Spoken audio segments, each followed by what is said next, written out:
Olá, olá, tudo bem? É, devo convidar ela aqui de novo? Convida. Nos bonequinhos aqui? Pode ser que apareça. Fernanda, me ouve?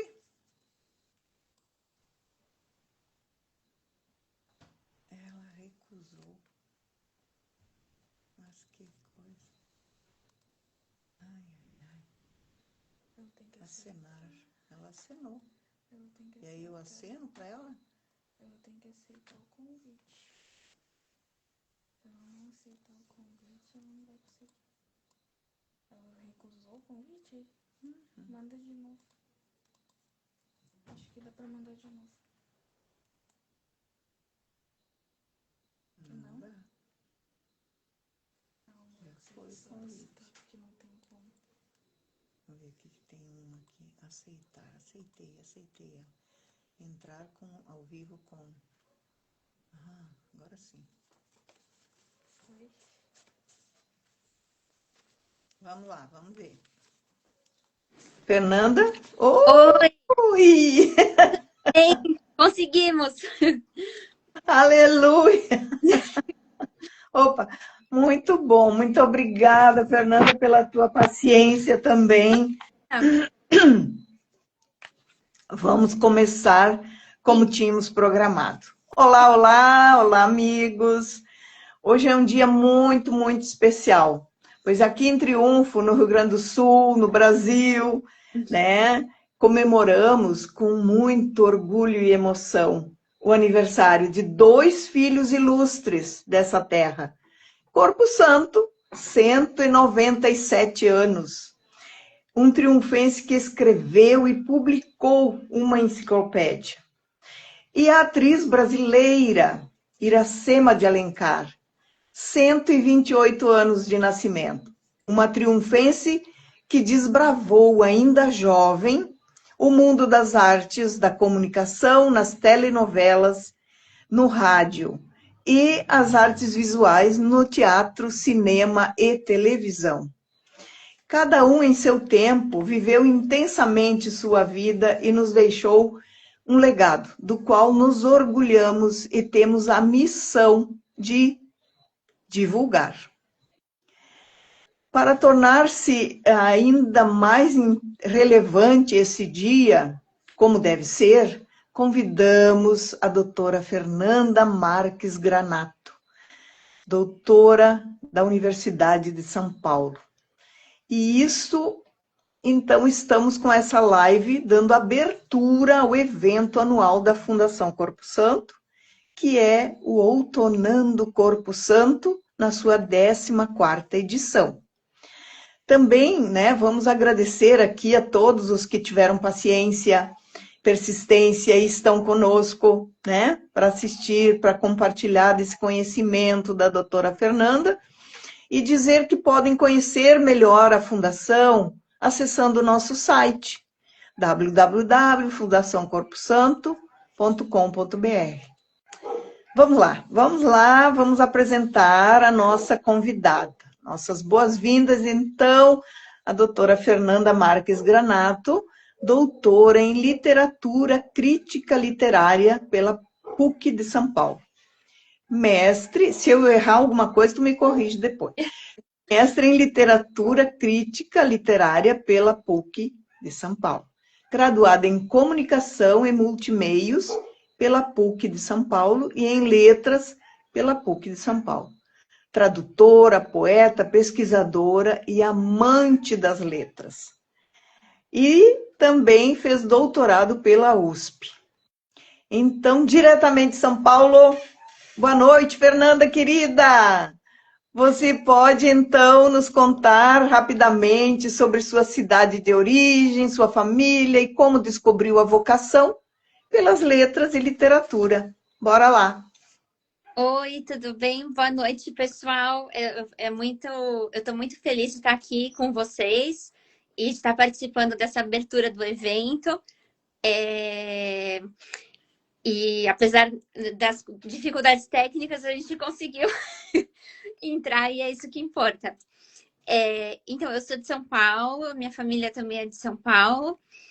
E eu sempre gostei muito de literatura, de letras, sempre amei escrever, amei ler. E, é, mas foi durante o curso de comunicação que eu percebi realmente que eu queria fazer letras. Então, depois que eu terminei o curso de... Já no curso de comunicação, no TCC, eu já fiz um trabalho sobre a Alice no País das Maravilhas, que é o Nonsense do Lewis Carroll. E aí eu pensei, nossa, eu gosto muito de letras, então não dá para eu continuar assim, só fazendo coisas da área de comunicação. Aí eu fui para o mestrado em literatura e crítica literária. Aí quando eu terminei o mestrado, eu pensei, nossa, mas eu quero fazer a graduação em letras, porque eu quero estudar mais ainda letras. Aí eu voltei para a graduação e fiz a graduação em letras. E aí depois eu fiz o doutorado também na mesma área. E aí esse livro aqui que a gente lançou faz pouco tempo, né? Que é o livro da Bilíngue, do Corpo Santo, ele é o resultado do meu primeiro pós-doc, que é um pós-doc em estudos da tradução. E nessa obra, o projeto foi selecionar peças e poemas do Corpo Santo para passar para o inglês. E dessa maneira conseguir assim ampliar o alcance da obra do Corpo Santo, conseguir internacionalizar a obra dele e então foi uma coisa muito importante, porque já no doutorado eu já estava começando esse esforço tradutório, né? E aí acabou dando certo, acabou, né, virando essa obra. E agora, em fevereiro, eu acabei o meu segundo pós-doc na USP em literatura infantil e juvenil. Então, e aí, provavelmente, no semestre que vem, vai sair uma obra também que a gente está fazendo sobre o nonsense, que é muito interessante. E eu acho, assim, que muita gente vai ficar interessada na obra, porque são realmente coisas que puxam várias outras áreas, né? Então, fala de uma obra literária, mas acaba também trazendo muitos elementos de outras artes, né? Então, mesmo quem não é da área de letras, acaba se interessando. Que lindo, que lindo! Ai, Fernanda, você é muito, muito generosa. Deixa eu te mostrar. Eu tenho aqui em mãos o livro que é um livro muito legal. Eu estou amando ler esse livro. Eu já li quase todo, né? Então, ele chama Na Aurora do Sentido. E como você, Fernanda, define o nonsense que você cita, né, dentro da literatura e qual o principal objetivo estético, né, do nonsense? E também você classifica o nonsense como um estilo literário. E eu quero te ouvir sobre isso. Nós queremos. Então, sim, esse livro que você mostrou é o livro sobre o meu doutorado, né? Que é o Na Aurora do Sentido. E sim, tanto no mestrado quanto no doutorado, eu trabalho com esse conceito de que o nonsense é um gênero literário e ele é um gênero que começou no século XII na Inglaterra, na Alemanha, na França, na Itália, e atingiu seu ápice no século XIX com o Lewis Carroll e Edward Lear. E foi precursor de várias vanguardas, né, do século XX. E então, no caso, nesse livro, né, da Aurora do Sentido, a ideia era realmente aproximar o nonsense do Edward Lear ao nonsense do Corpo Santo, né? Que tem algumas coisas em comum, mas tem algumas coisas diferentes. Como, por exemplo, o Lear, ele tem poemas. O Lear, ele tem poemas sempre acompanhados de ilustrações, né? E o Lear estava, assim, já escrevendo pensando em crianças. Estava já pensando que a obra dele era uma obra infantil. O Corpo Santo, não. Até onde a gente entende, né? A obra dele era para adultos, né? E não tinha ilustrações. Mas uma coisa que caracteriza o nonsense como o Tiggs ressalta bem, um dos teóricos sobre o nonsense, é um gênero de literatura narrativa que se equilibra entre a multiplicidade de sentido e a simultânea ausência de sentido. Esse equilíbrio é efetuado pelo jogo com as regras da linguagem, da lógica, da prosódia e da representação, ou pela combinação desses elementos. E então ele mantém essa tensão entre presença e ausência de sentido sem nunca resolver ela. Então acontece que outros gêneros, por exemplo, o fantástico, né? Tem o fantástico estranho da literatura fantástica, tem o fantástico maravilhoso, maravilhoso puro. Aí, de certa forma, tem alguma explicação, né? Então, o estranho dá uma explicação lógica para uma coisa absurda que acontece. O maravilhoso, né? Ele não tem explicação, mas ele entende que a gente entrou quase como se fosse em Nárnia, né? Então, a gente entrou num outro universo, então isso é aceitável aqui. Então, vamos suspender a descrença, porque é aceitável que esse tipo de coisa aconteça nesse outro universo.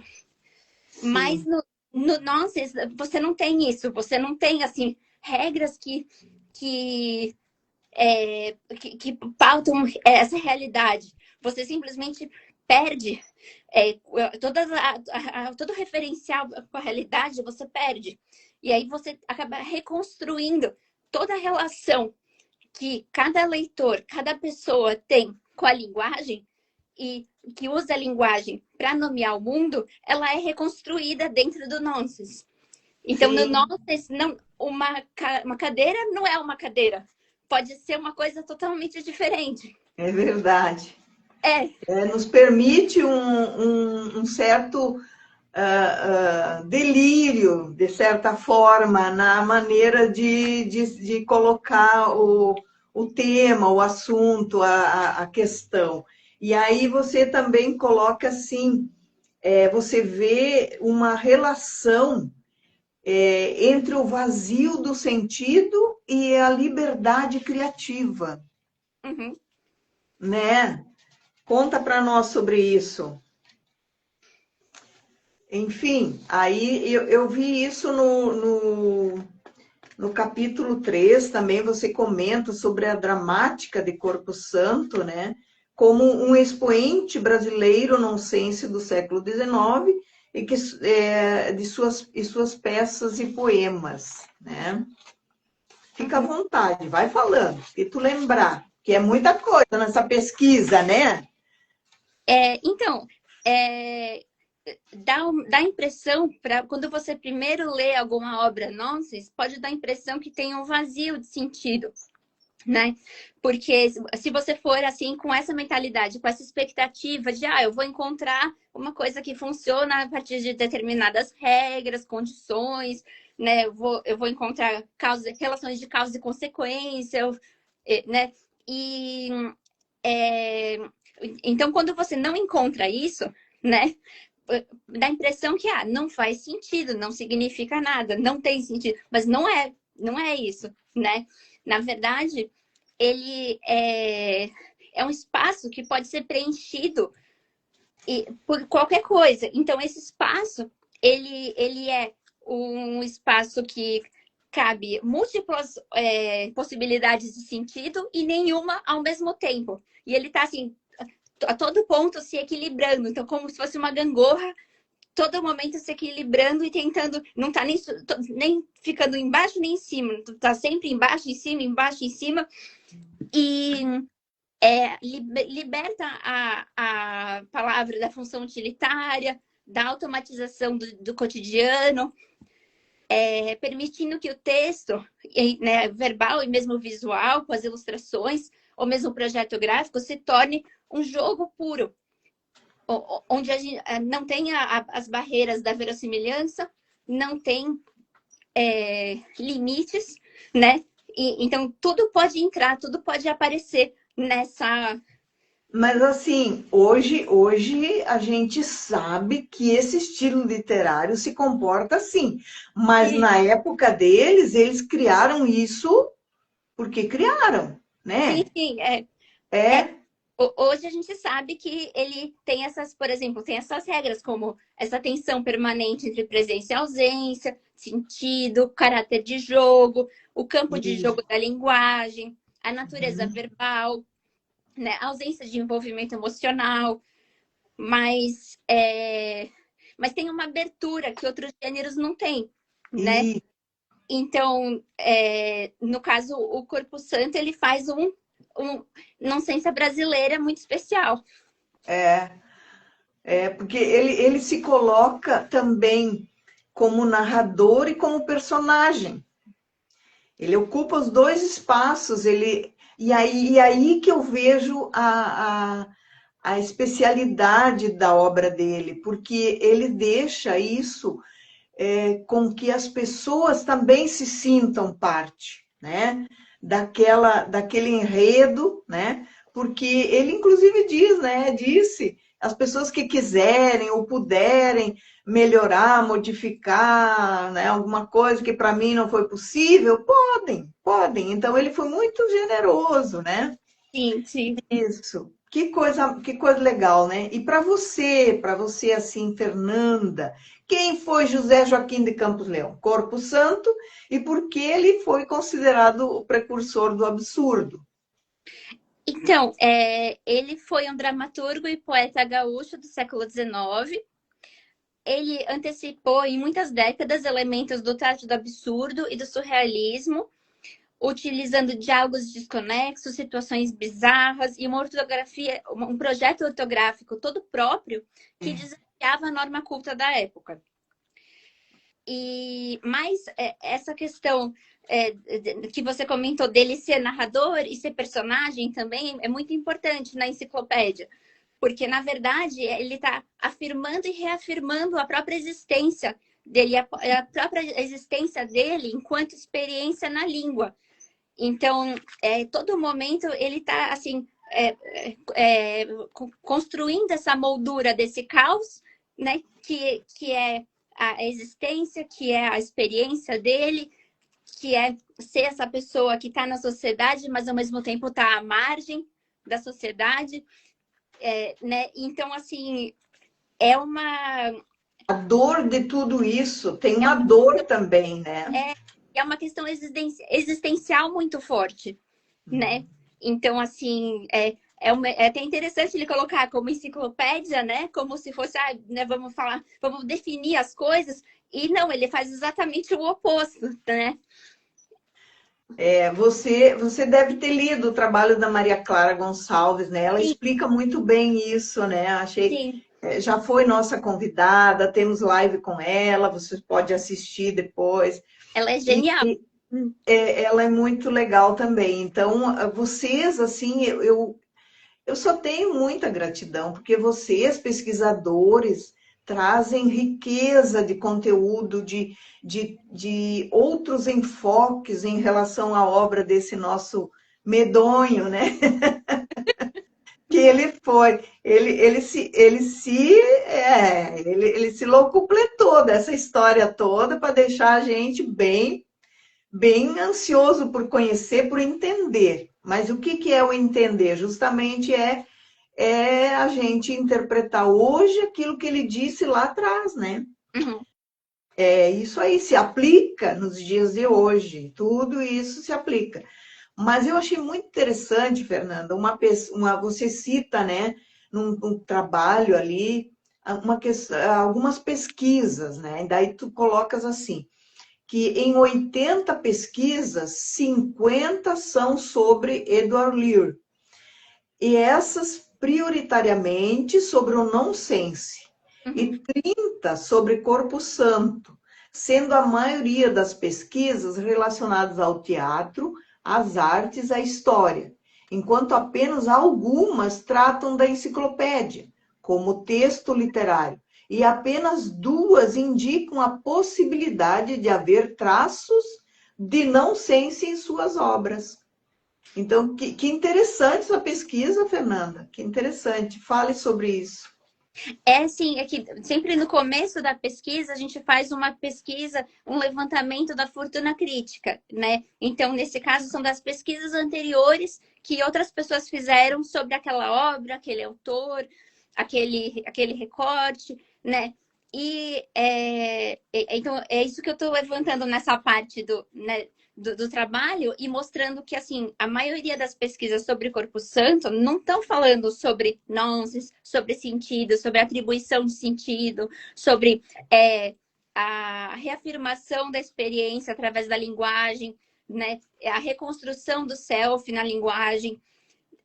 Então, são coisas que são parte da obra dele e que ainda não tinha muitas. Se eu não me engano, só duas, né?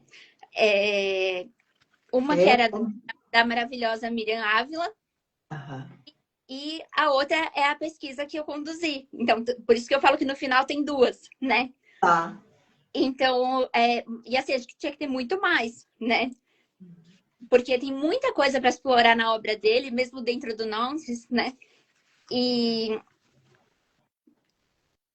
do Lear, quando a gente se debruça nas pesquisas anteriores, a gente percebe que várias pessoas falaram sobre isso, né? E no caso do Corpo Santo, não. Não, pois é. Isso não. Mas a gente entende. Agora, com o teu trabalho, acredito, apontando isso, acredito que vai despertar.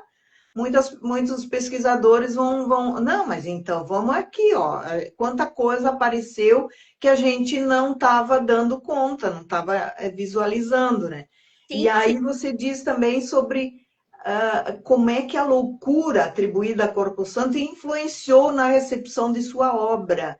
Isso é importante porque realmente ele foi escanteado, vamos já usar essa palavra, né? Foi deixado de lado. Aqui em Porto Alegre tinha o Partenon Literário e eles nunca convidaram, gozavam dele, faziam chacota, né? Comentários, inclusive na imprensa, né? Tipo assim, né? Eles não tinham alcance para entender a obra, a forma dele escrever, a maneira dele escrever, né? E daí, então, por essa tábua rasa, deixavam ele fora. Mas teve influência, né? Essa questão dele ter sido chamado de louco e tal, né? Como é que você viu isso? Então, eu acho assim, primeiro, pensando no século XIX, sobre uma coisa muito comum, assim, muitas pessoas que incomodavam eram, de certa forma, tiradas de cena dessa forma, muitas mulheres, né? No caso dele, ele era homem, mas aconteceu com homens e mulheres, né? E realmente ele acaba perdendo todo a autoridade, né? O crédito que ele tem ali. Porque quando alguém vem e coloca, né? E também ele acabou sendo interditado também. Então ele perdeu todos os direitos civis, né? Aí ele foi internado, aí teve alguns médicos que falaram que sim, ele tinha um diagnóstico, outros médicos falaram que não. Então, aí começou ali uma ruptura, uma quebra da própria questão de quem ele era na família, de quem ele era na sociedade. E para ele se afirmar como um autor e conseguir o apoio de outras instituições, né? Foi muito difícil. Tanto é que quando ele foi imprimir a obra dele, ele criou a própria tipografia dele, né? Que é um nome antigo para gráfica, né? Mas e aí só assim ele conseguiu imprimir e entregar os vários volumes da enciclopédia para os amigos dele, porque ninguém queria saber. E até a família se dividiu muito. Tem uma parte da família que achava que ele era legal e que era interessante, os escritos dele tinham valor, e uma outra parte que acreditava que não. Então, aí fica muito difícil, porque ele dependeria do apoio de outras instituições, de outras esferas, que nesse caso, por causa de todo esse desdobramento, ele não teve. É verdade. Então, foi um belo de um lutador, né? Persistente e determinado. Sim. Ele queria exatamente publicar a sua enciclopédia e conseguiu às suas custas. Eu não sei se tu tens essa informação, mas ele lá na fachada da tipografia, ele escreveu tipografia Corpo Santo, com uma caixa de vidro, né? E as velas dentro da caixa, então tinha um luminoso, foi um dos primeiros LEDs da época, né? Vê o quanto genial o cara foi, né? Ele, para divulgar de uma forma diferente, ele criou tudo isso. Mas eu vejo aqui adiante que você faz uma conexão entre granato, nonsense e corpo santo. Vamos lá. E essa estrutura com o corpo santo com o nonsense europeu. Alguma coisa que é interessante aqui, vamos ouvir. Então, na verdade, os pontos em comum entre o nonsense do Corpo Santo e o nonsense europeu, o nonsense de Lear, principalmente, que é diferente do nonsense de Carroll, né? Que ele é mais matemático e lógico, né? Então, a conexão, a gente pode dizer que ela se dá pela desarticulação sintática e pelo uso de personagens que operam fora da causalidade. Então, ambos utilizam o riso e o estranhamento para desestabilizar o leitor. Embora o Corpo Santo faça com uma carga mais existencial, né? E mais, em alguns aspectos, sombria, né? Mas ele faz esse nonsense tipicamente brasileiro, né? Que se mistura ao grotesco, à sátira de costumes, refletindo contradições de uma sociedade de informação, como a do Brasil do século XIX, marcada por formalismos vazios. Então, ele também critica isso, né, na obra. E ele também antecipa vanguardas do século XX, né? Sim. Ele antecipa o futurismo pela quebra da sintaxe, o dadaísmo pelo valor do aleatório, o teatro do absurdo, pela incomunicabilidade dos personagens, e ele operava uma vanguarda isolada. E ele, naquele universo, né, que ele se encontrava, não tinha espaço para isso. Mas e ele não tinha como saber que depois, décadas depois, o mundo iria retomar isso e realmente adotar e decidir que era realmente, né, uma manifestação interessante, que era uma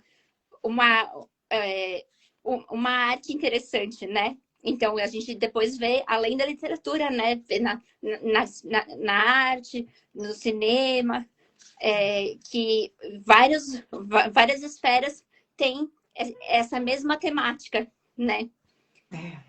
É verdade. E aí também tem questões técnicas e de análise, né? Que você coloca assim, pode nos falar sobre o papel da paródia na literatura de Corpo Santo e também como o corpo, com que, né, é representado nessas obras. Então, o papel da paródia na literatura de Corpo Santo ele é bem, assim, evidente, porque ele parodiava os gêneros clássicos, então a comédia, o drama burguês, mas ele fazia isso de uma forma tão radical que a paródia se tornava algo inteiramente novo. E aí acabava destruindo o modelo original para criar uma estética de ruptura, uma estética de fragmentação, uma poética nonsense, né? Sempre com uma crítica, né? Uma crítica social. Sim, e nessa estética, nessa poética nonsense, o corpo realmente, ele é representado não só pela questão da performance, né? Se a gente for pensar na parte da dramaturgia, né? A performance tem o corpo, tem a voz, né? Mas também o corpo é o lugar da metamorfose e do desejo reprimido.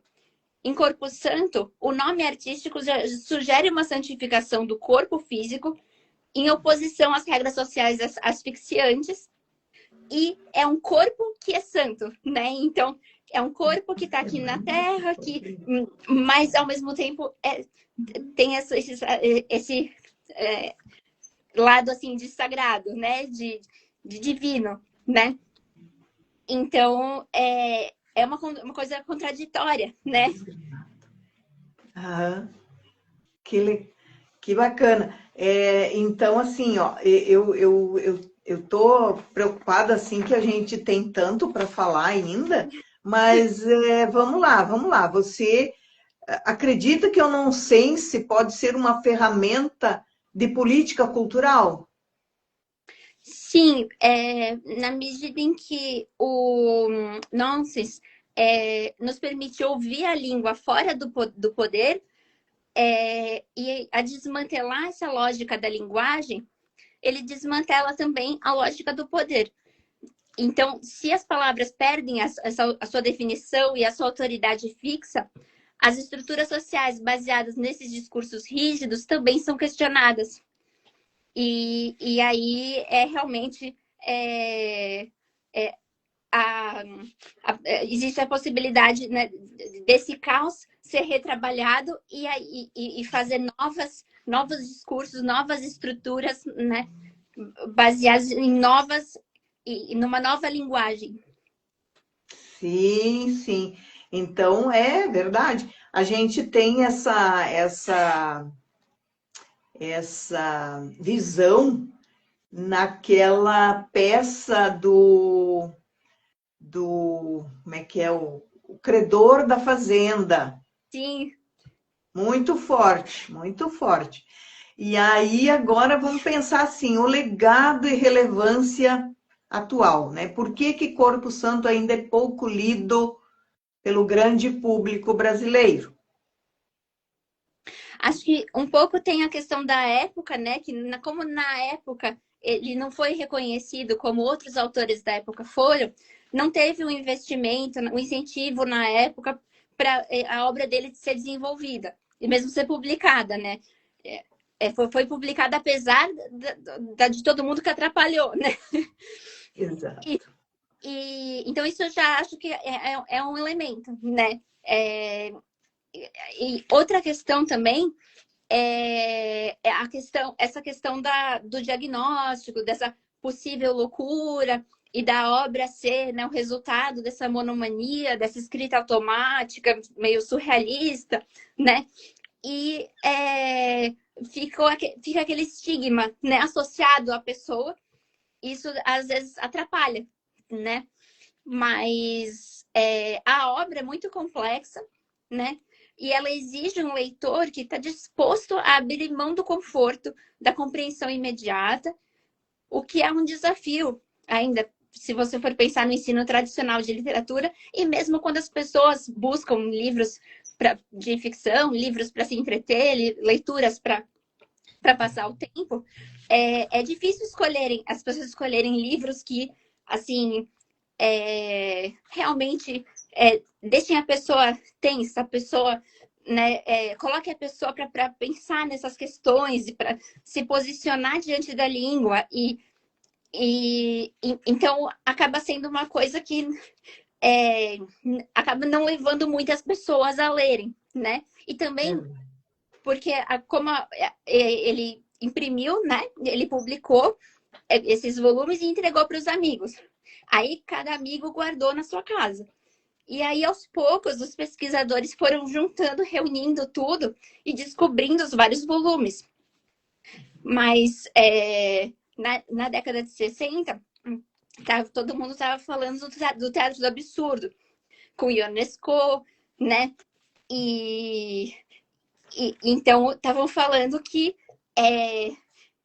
eles estavam realmente lendo sobre essa chave, né? A obra dele. Mas, não sei, mas foi bom porque aí realmente veio assim, a campo, veio a público a obra dele de novo de um jeito que não tinha vindo, né, na época dele. Então, demorou 100 anos para realmente aparecer. E aí que as pessoas começaram a ler, a se inteirar, a fazer montagens e encenações das peças. E aí o que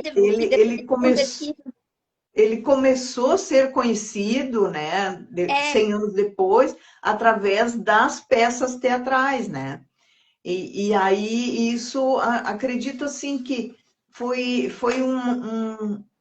Eu acho que é alguma coisa que o universo conspirou a favor de que isso acontecesse para poder chegar até o centro do país, até ele, né, o Ian Michalski poder assistir, poder saber dessa obra desse cara, né, e se posicionar como um grande crítico que ele era na época. E isso Sim, deu um start, virou a chave ali, virou a né? chave, com certeza. Virou. É, Eu acho que foi o momento. Então, eu ainda tenho que fazer uma poesia para o Michalski, agradecendo isso para ele. Porque foi, né? Foi bem isso. Além de, claro, o Senna, o Guilhermino, as pessoas que daqui, né, sim. fizeram esse resgate maravilhoso, né? Que Uhum, foi realmente um trabalho hercúleo aí de sim. fazer um, e o Senna, né, que foi nosso querido, depois criador do Teatro de Bonecos, acho que ele se inspirou nesse nonsense de Corpo Santo, porque foi muito generoso no seu trabalho. Ele esteve aqui em Triunfo, numa tábua cultural que a gente promoveu nos 150 anos da obra de Corpo Santo, e aí a gente vê que pessoas assim com uma sensibilidade muito grande, com um olhar muito, né, holístico para toda a questão da influência, da importância, né, Uhum. fizeram esse trabalho. E aí a partir daí começou a haver um trabalho de pesquisa, lento, né? Lento, a gente sabe que não é. Sim. Mas as universidades, tanto aqui a PUC de Porto Alegre, a URGS, né, se interessaram por começar a estudar, né, e criar, inclusive, o departamento, né, desse estudo. Mas assim, Fernanda, e hoje, o que você nos diz sobre a relevância de estudar o nonsense? Numa época de fake news, né? De saturação de informações. Como é que fica esse estudo? Porque ele, na verdade, ele permite uma, uma similaridade com fake news, só que ele é um trabalho muito embasado, né? E pessoas podem confundir isso. É isso que tu vai nos falar? Alguma coisa nesse sentido? Então, eu acho que assim, pensando hoje em dia que a gente tem uma saturação de informação, mas assim, apesar dessa saturação de informação, as pessoas muitas vezes não sabem procurar a informação correta ou a informação embasada, né? Ou ir direto à primeira fonte, né? E acontece bastante com fake news também, isso de a coisa vai passando de um para o outro e ninguém foi ver se existe essa onde estava, onde isso começou. A coisa vira uma notícia viral, ela é divulgada amplamente e não se sabe assim da onde isso surgiu, como começou, né? Mas de qualquer forma, o nonsense ele nos convida a olhar mais de perto essa estrutura e a analisar a estrutura do discurso. Então, quando a gente está no mundo atual, né, e a gente consegue identificar quando a lógica está sendo distorcida, essa é uma habilidade crítica essencial, porque aí a gente não vai ser manipulado por discursos que aparentemente são coerentes, mas que são vazios de verdade, eles só têm um efeito de verdade. Então, é mais nesse sentido que com toda a teoria do nonsense, você acaba olhando e analisando com mais calma a estrutura. E aí fica mais difícil de você, né, ser enganado, ser ludibriado, ser manipulado. Tá certo. Esse é um ponto muito interessante que você trouxe. Acho que esse não saber a origem, né? É, A grande pergunta, né? é isso. Mas Mesmo os pode jornais falar. copiam, né? Um jornal copia a notícia do outro, e aí você vai ver a mesma notícia copiada por 10 jornais. e ninguém foi na fonte original para perguntar, mas é isso mesmo? Eles só saem copiando, né? E resumindo a notícia do outro jornal. Então, assim,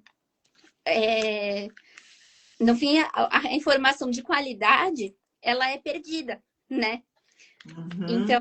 Então é isso que a gente tá atrás disso, dessa atribuição de sentido verdadeira, né? A gente está atrás dessa né? no nonsense, né? E então eu acho que é muito importante. Muito. Com muita informação, com essa saturação de informação que não diz nada, a gente precisa também saber encontrar as informações que dizem e que estruturam o pensamento, né? Exato. Eu estou bem curiosa para conhecer a tua nova obra aí para jovens, né? E é isso nós precisamos muito, trazer numa linguagem mais coloquial, né? Que as pessoas possam, né? Poxa, mas olha aqui, né? O cara realmente tem fundamento, né? Sim. E nós aqui estamos com um projeto para uma revista pedagógica. Nós temos uma pesquisadora de Corpo Santo na região aqui, a Cida Dias, Maria Aparecida Dias. Ela fez um trabalho de conclusão na URGS sobre Corpo Santo à luz do trágico em Nietzsche. É muito interessante a obra dela, eu vou te passar depois para te conhecer, porque então ela vai nos ajudar a fazer esse trabalho aqui para a comunidade triunfense, num primeiro momento, que é uma revista em formato de almanaque, que é uma forma bem diferente de chegar ao assunto, né? E eu acredito que isso vai nos ajudar. E nós precisamos começar a ter criatividade, esses trabalhos, e você se inclua dentro dessas pessoas aí que a gente está querendo que tragam, porque logo aí teremos o bicentenário de nascimento do menino, né? Sim. Então, ele é merecedor. A gente pode ter bastante novidades até lá. Dá tempo de muitas atividades. Mas, assim, aqui eu vejo também que você poderia nos falar sobre o ponto de partida ideal para quem deseja ler e entender Corpo Santo sobre a ótica nonsense. É um detalhe interessante que vocês podem nos trazer. Então, eu acho que o ponto de partida ideal poderia ser a peça As Relações Naturais. Porque ela exemplifica bem como o autor subverte as interações humanas cotidianas, transformando o natural em algo absurdamente estranho e ao mesmo tempo fascinante. Então, alguma coisa que afasta por ser estranho, mas você quer saber por que está acontecendo, né? Então, você se aproxima ao mesmo tempo. Mas é só uma sugestão, né? Dá para começar de qualquer peça. Tem muitas peças muito naturais. Relações naturais. E sobre essa peça, nós temos uma participante aqui, que é a professora Eunice Barcelos.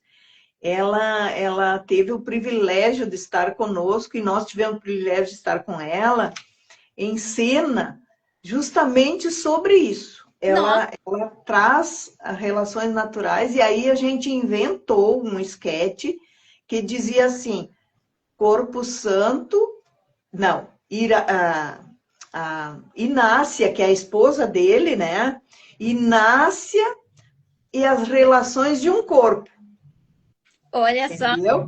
A gente criou dentro de um formato bem assim divertido, né? Então ela fala essa parte toda da fala de Corpo Santo sobre tudo isso aí. Essa revolta dele de estar ali escrevendo sem poder sair, gozar, brincar, passear, né, e tal. Sim. E daí a Inácia vem e simplesmente diz que ele está sempre reclamando, que ela vai entregar ele para a justiça porque os médicos não sabem o que ele tem, mas que antes vão brincar com este corpo santo. A gente brinca. E a Eunice é uma pessoa muito querida, a gente tem muito carinho. Ela hoje mora em outra cidade aqui perto, mas, enfim, a gente tem esse histórico aí. Doutora Fernanda, assim, ó, gratidão é a palavra que expressa esse momento, pela sua gentileza, pela sua generosidade em informações muito, muito importantes, principalmente trazendo o nonsense, que é uma questão de pouco entendimento ainda, né? Então, agora, hoje a gente sai daqui com um passo à frente, né? E essa live vai ficar gravada nos nossos canais.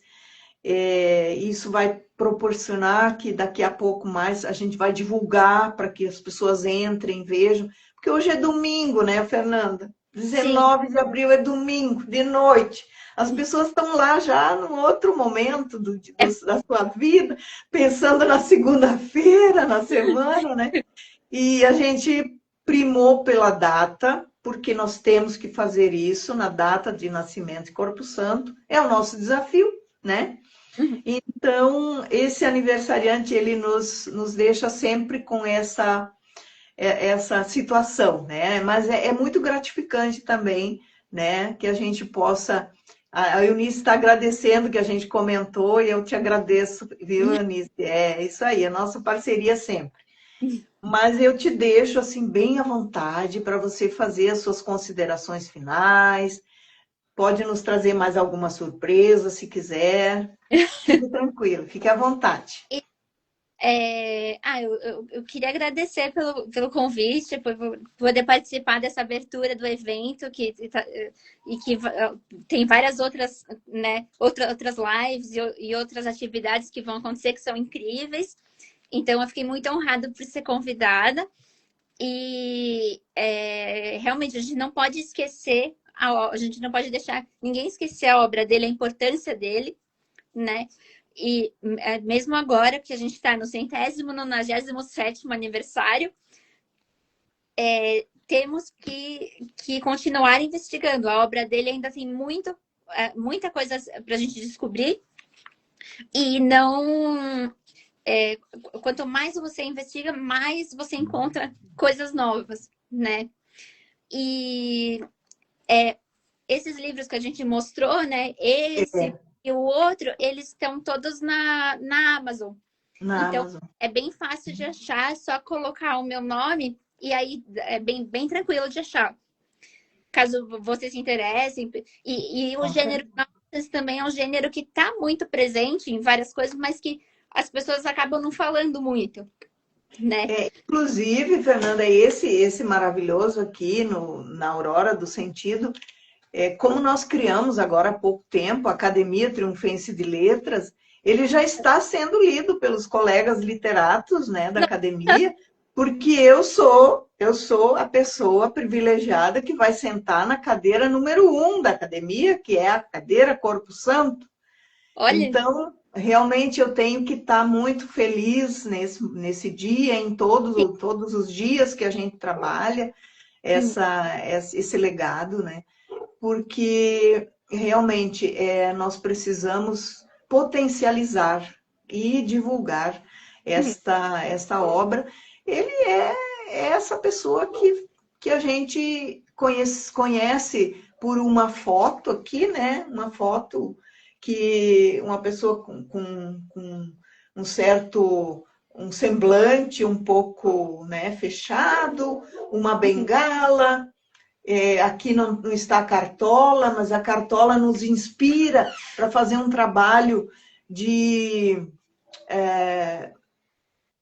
lúdico junto às pessoas, junto aos TDAH, né? Que a gente possa dizer que a cabeça protegida por uma cartola é como um tratamento que a pessoa está fazendo lá, um aconselhamento que a pessoa está ouvindo e ela aceita a cartola.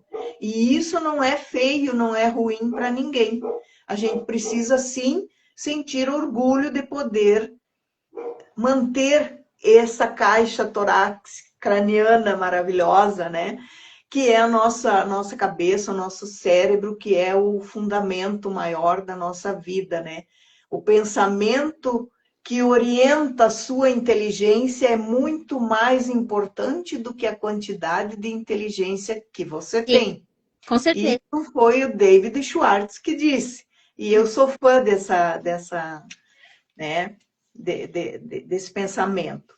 Mas aí, Fernanda, você já nos agradeceu e nós reciprocamente agradecemos e vamos já deixar em aberto que no dia 24, agora, da semana que vem, às 20 horas, estaremos aqui novamente e a gente está com o Fernando Leão aqui nos assistindo e acompanhando e comentando que ele é um professor e cineasta, olha só, primo em 6º grau de Corpo Santo. Ele vai nos contar essa história toda da árvore genealógica, como é que ele descobriu. A gente já colocou ele em contato com trinetas, que são muito amigas nossas, a Eloá Ventura, que mora em Santa Maria, a Adi Lopes, que mora em Porto Alegre. São umas queridas, muito queridas, são sempre nossas parceiras, já estiveram aqui, já falaram sobre tudo isso. E, enfim, a gente vai cada vez mais formando uma rede de amigos e admiradores e incentivadores da obra literária de Corpo Santo, né, Fernanda? Eu acho que isso é muito bacana. Mas deixa eu te perguntar, e se eu fizer uma homenagem a Iracema de Alencar, que também aniversaria hoje, tu me permite? Claro! Então, tá. Eu tô vendo. A gente tá ficando muito parceira, viu? Isso é muito bom, isso é muito bom. Você já, né, vamos também trazer seus livros aqui, né? Esse que você traduziu para o inglês, eu acho uma obra espetacular. Ela abre um outro mundo de comunicação sobre a obra de Corpo Santo, né?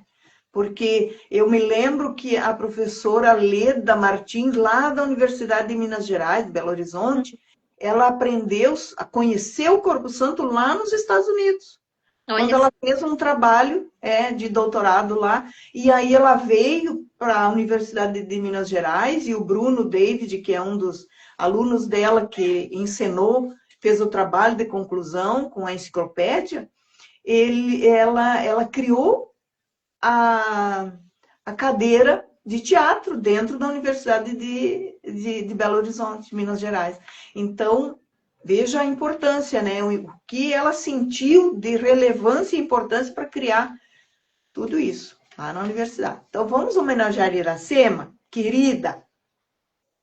Ela se chamava Ida Hermínia Kerber, né? Mas desde cedo ficou com a alcunha, né, o apelido de Iracema de Alencar, por ter atuado no filme A Virgem dos Lábios de Mel, de José de Alencar. E aí ficou Iracema de Alencar. Interessante. Vamos lá. Homenagem a Iracema de Alencar. No cenário artístico nacional, inúmeras atuações para elencar. Uma atriz triunfense sensacional. Estamos falando de Iracema de Alencar. 19 de abril, uma data para comemorar. Em pleno outono, 2 nascimentos. Corpo Santo, em 1829. Iracema, em 1898. Homenagear Iracema de Alencar considero um privilégio e compromisso. Portanto que recebemos e temos a celebrar. Tanto talento nos orgulha por isso. Trabalhar na busca do seu acervo, providenciar o melhor local, oferecer isso ao nosso povo, nos dá alegria, a realização sem igual. Radionovelas, teatro, cinema, televisão. Em cada um, seu talento aflorou. Para nós triunfenses, resta gratidão. Iracema foi marcante em tudo o que atuou. Obrigada. Pequenos versos, simples versos, mas de gratidão, com certeza. Fernanda, nosso coraçãozinho, bora lá. Uhul, maravilhoso. Deus te guarde, Deus te guie. Muita luz no teu caminho, muita inspiração no teu dia a dia, como professora, como pesquisadora, como amante das letras, que elas são fantásticas. E o livro, eu digo, é uma frase minha, o livro é o amigo silencioso que grita palavras de sabedoria. Obrigada. Muito obrigada. Obrigada, valeu, valeu, beijo, beijo. Tchau. Viva Corpo Santo! Corpo Santo! Viva Iracema! Iracema! Parabéns! Obrigada! Tchau, pessoal! Como é que fecha?